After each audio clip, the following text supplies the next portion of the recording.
सूजी के ये लड्डू बहुत ही मज़े के और बहुत ही मुफीद हैं। आप इनको बना के कुछ दिनों के लिए, हफ्ते के लिए स्टोर भी कर सकते हैं। बिस्मिल्लाहिर्रहमानिर्रहीम। अस्सलाम वालेकुम, वेलकम टू माय चैनल। जी, 2 खाने के चम्मच मैंने लिया है देसी घी और उसमें तकरीबन 1 पाव के करीब मैंने डाली है सूजी।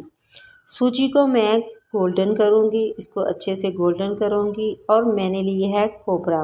खोपरा मैंने लिया है साबुत, उसको मैंने कद्दूकश कर लिया है और फिर उसको मैंने इसमें डाल दिया है। इसके बाद मैंने लिए हैं थोड़े से बादाम और थोड़ी सी किशमिश। इसके अलावा आपके पास जो भी ड्राई फ्रूट है वो आप डाल सकते हैं। उसके बाद मैंने 2 खाने के चम्मच ली है दूध की, घर के दूध की मलाई, और इसको मैंने डाल दिया है और इसको मैं अच्छे से मिक्स करूँगी। ये बहुत मज़े के, बहुत टेस्टी लड्डू बनते हैं। अब मैंने तकरीबन आधा कप दूध डाला है इसमें और इसको मिक्स कर रही हूँ। इस तरह से आपने इसको अच्छे से मिक्स कर लेना है। इसके बाद जी मैंने लिया है शुगर मैंने पाउडर में ली है।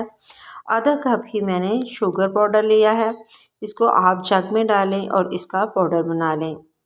और ये देखिए कितना मज़े का और कितना टेस्टी इसका टेक्सचर है। आप इसको हाथ की मदद से इस तरह से इसके लड्डू बना लें। आप इसको बच्चों को दे सकते हैं, बड़ों को दे सकते हैं। बहुत ही मज़े के, और सूजी जो सेहत के लिए बहुत ही मुफीद है। आपने इसको ट्राई करना है और सब्सक्राइब करना है, लाइक और शेयर ज़रूर करना है। ये देखें कितने मज़े के और कितने टेस्टी लग रहे हैं।